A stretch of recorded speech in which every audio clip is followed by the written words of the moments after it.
Welcome back to Tech by Pike. Today we're taking a closer look at the Gigabyte Aorus 17x gaming laptop for 2023. Quick refresher on the specs of this laptop. Comes with a 13th gen i9-13950HX processor, a Nvidia RTX 4090 GPU with 16 gigabytes of DDR6. Boost clock is 2040 megahertz, and then it can boost up to 175 watts. 17.3 with a 16:9 aspect ratio, thin bezel, QHD 2560 by 1440, 240 hertz panel, 32 gigs of DDR5 RAM. That can be maxed out to 64 gigs.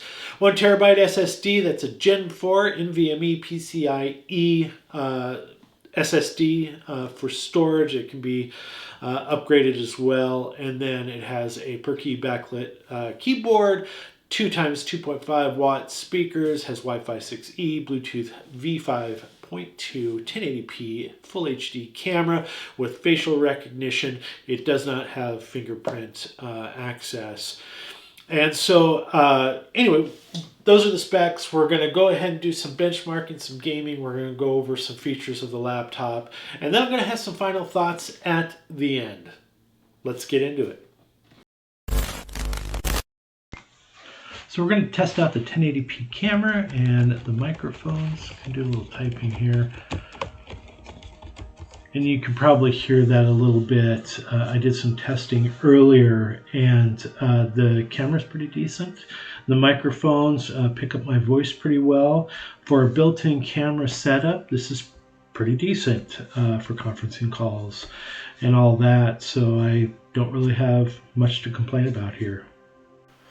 The Gigabyte Aorus has the Gigabyte Control Center. I'm not a huge fan, but you can go in here and manage the settings of your laptop depending on what you're doing. Under the SSD tool, you can manage your solid state drives. Under the General tab here, you can manage the mode of how your laptop's going to perform, whether it's creator mode, turbo mode, gaming mode, meeting, or power saving. Over to settings here, you can definitely tweak some of the settings here based on what you're doing. Volume control, wireless, power mode. Right here under the Nvidia control panel, if you click that, we'll just wait for that to pop up here. You can manage display mode under automatic select based on what you're doing, or you can go straight to Optimus or NVIDIA GPU only. And then under the dashboard here, you can also monitor your CPU utilization, temperatures, memory utilization, GPU utilization, and temperature as well, and also your battery. Under fan control, that's pretty obvious. You can do a number of settings here right up to turbo. And then under RGB Fusion, you can manage the backlighting of your keyboard, and it is a per key RGB. So that's pretty cool. So we did perform some screen tests here using our SpiderX Pro, and we got 100% of sRGB, 88% of Adobe RGB, and 100% of P3. Now, we couldn't get max brightness, couldn't find any data on that, and so we've reached out to Gigabyte to see if they can give us that, and along with some other pieces of information that we're lacking. But I've looked at a number of other reviews and talked to a couple reviewers, and the thought is its max brightness is between 350 and 500, so kind of a wide gamut there. But hopefully we'll get some more information from Gigabyte, and I'll update this particular video with that information once I have it. Okay. We're going to test the speakers here with a little music. The song here is Light It Up by Robin Houston. Let's check it out.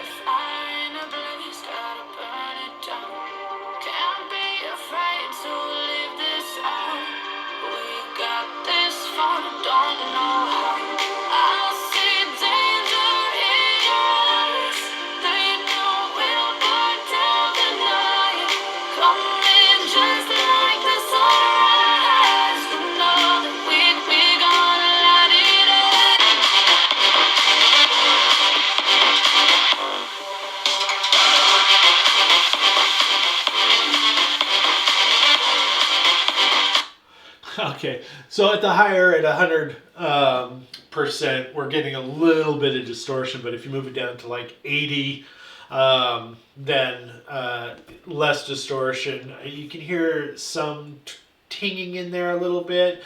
It's got a little bit of bass, so the speakers are pretty decent, I think, and but they're not like amazing or anything. So we started our synthetic benchmarking leveraging Cinebench. We got a CPU multi-core score of 24,207, a CPU single core score of 2,063. Pretty decent. We performed a little synthetic benchmarking utilizing 3D Mark, and we started out with Time Spy, and we got a graphics score of 22,042 and a CPU score of 12,922 and an overall score of 19,931. And then we moved over to Firestrike, and we got a graphics score of 43,560 and a physics score of 37,915, and then a combined score of 10,126 with an overall score of 32,206. From there, we went to CPU testing, and we went from max threads all to one thread here, and you can see all the different stats around the CPU.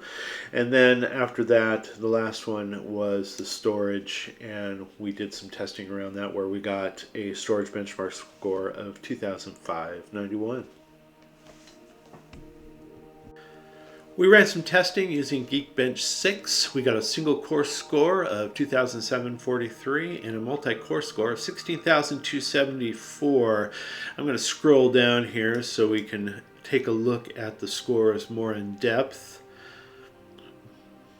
Single core performance, and then the multi-core performance. We're going to move on to the GPU test. The GPU test, we got an OpenCL score of 210,825, and I'm going to scroll down here so we can take a look at the score in better detail. Here's the performance scores. Okay.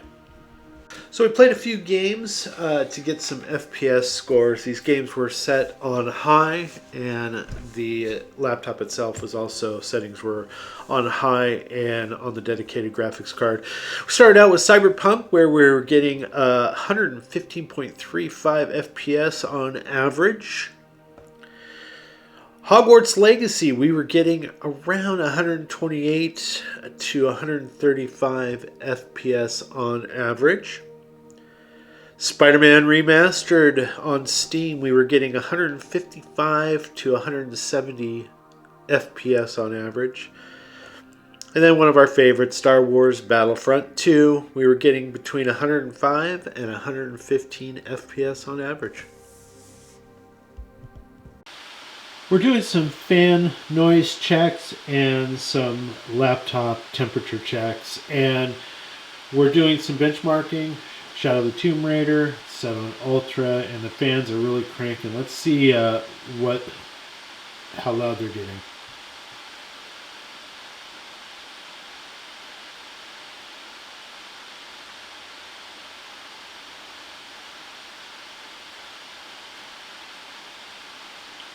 So it looks like around 55 decibels. Let's check out the temps on the actual laptop itself. And we're measuring this in Celsius.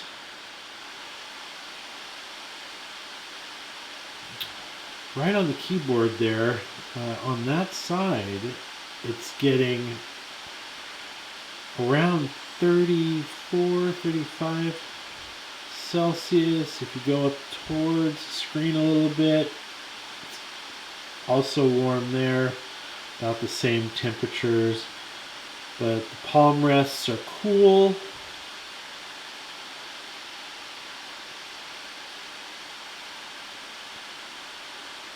And it's a little warm where the heat is escaping out the exhaust there. And I'm guessing it's the same why it's warm over here as well.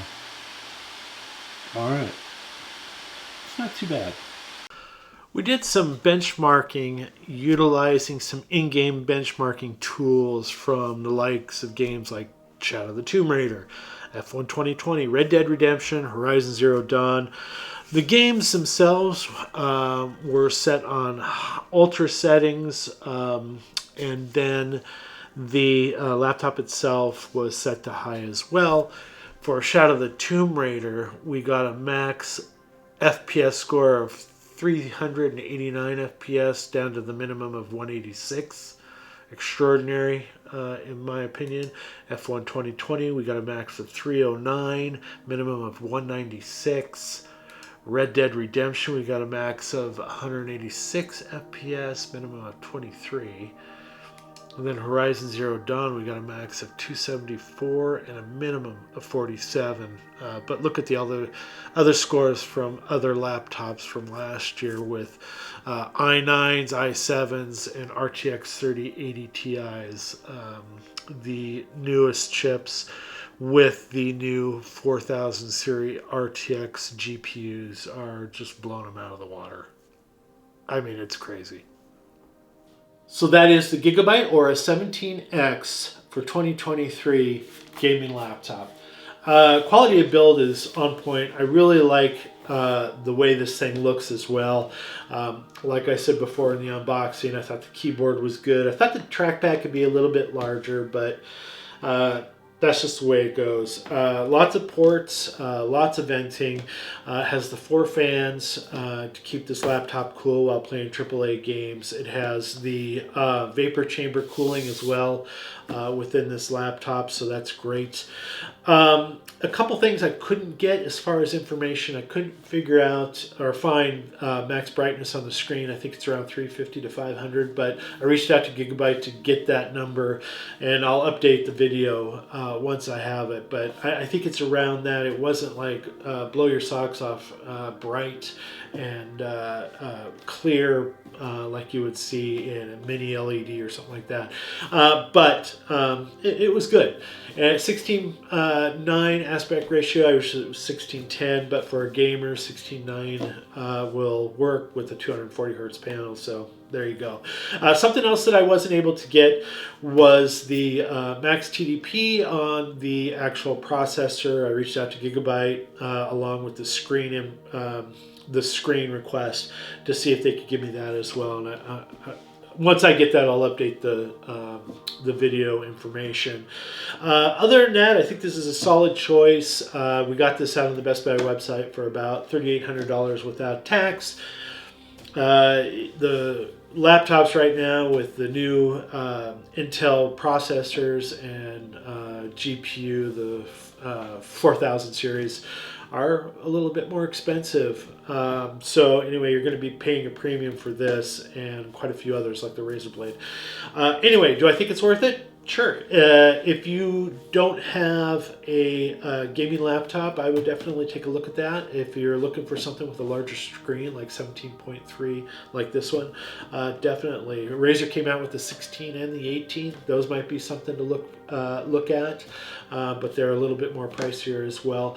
I did get a Razer Blade 18-inch with similar specs as this one, and I did an unboxing, posted that, and I am in the middle of benchmarking it, so I'll be posting that video as soon as possible. Maybe there's some apples to apples comparisons between the two of them. But these are kind of the first of the laptops that we've reviewed on the channel, and so as we go along throughout the year, we'll be able to make some more distinctions and separations of what the good, the bad, and the ugly look like. And so anyway, there you go. If you like this video, go ahead and hit the like button. If you want to see more videos like this from Tech by Pike, hit the subscribe button. We appreciate it. Helps the channel. Not only that, gives us an opportunity to bring more videos like this to you. And for that, we thank you. We'll see you in the next one.